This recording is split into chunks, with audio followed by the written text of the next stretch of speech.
Good morning, student. Your next theorem of touching circles. What is the theorem? Theorem: if two circles touch each other, their points of contact lies on the line joining their centers. Means if two circles means that A and B are the two circle touches each other at point C. Their point of contact means C is the point of contact. That point C lies on the line joining their centers, means that C lies on the line segment AB. Okay, you have to show that point C lies on the segment AB.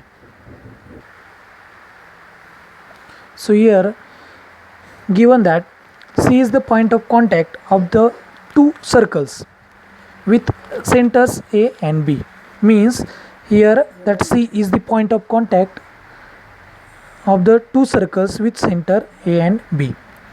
We have to prove that the point C lies on the AB, means that point C lie on the segment AB.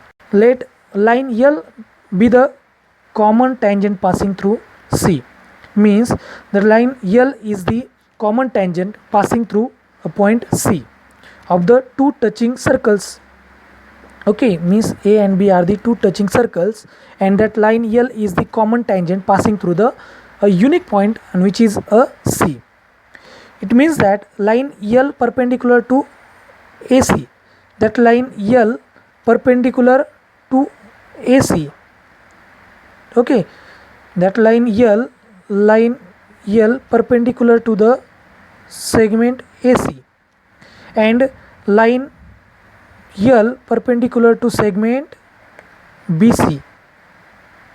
Okay, hence that segment AC perpendicular line L and segment BC perpendicular to line L.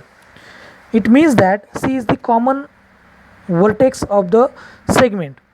Okay, so AC and BC, so C is the common, so only one line perpendicular to line L can be drawn. Point CAB are collinear, so that C is the common point, that's why that A, C, B are the collinear points. It means that C points lies on the AB segment. Understood? So next, solving the practice at 3.2, it is your homework. Understood? So write down the homework practice set 3.2.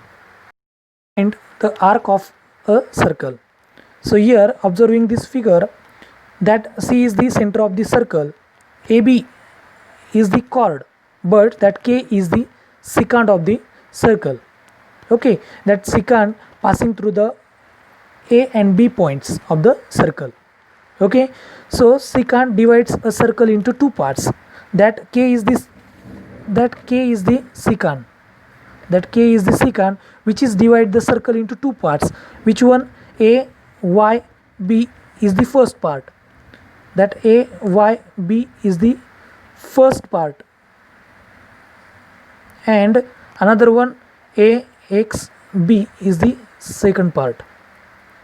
Okay, so here any one of these two parts and the common points of the circle, that A and B are the common points of the circle, and their secant constitute an arc of the circle. It means that this secant divides the circle into two parts, A, Y, B, and that A and B are the end points of the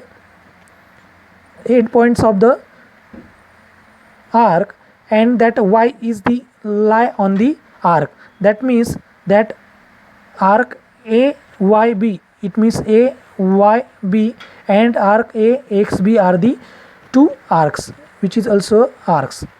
Okay, that means that secant divides the circle into two parts, which one A, Y, B, and another one A, X, B, and that part is nothing but the arc of the circle.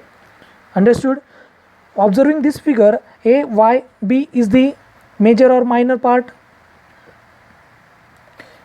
Here see that major arc means if the center of the circle is on one side of the secant, then the arc on the sides of the center is called as a major arc. Okay, means that AYB is a major part and AXB is the minor part. Minor means it is a smaller part and major means it is a big part. So here AYB is a major part and AXB is an minor part, which is a minor arc. So AXB is a minor arc. Next point, the central angle. What is the central angle? So here, when the vertex of an angle is the center of the circle. When the vertex of an angle, for example, here the angle, it means AOB, this is an angle theta. Okay, so when the vertex of an angle means A is the vertex, O is the vertex and B is the vertex, but vertex of an angle is a center of the circles, then it is called as a central angle. It means that, for example, O is the vertex and which is also a center of the circle, which is also a center of the circle. See here, O is the vertex of an angle AOB, which is also a center of the circle, then that angle is nothing but the central angle. It means that AOB is an central angle. Central angle AOB. Understood what is the definition of central angle?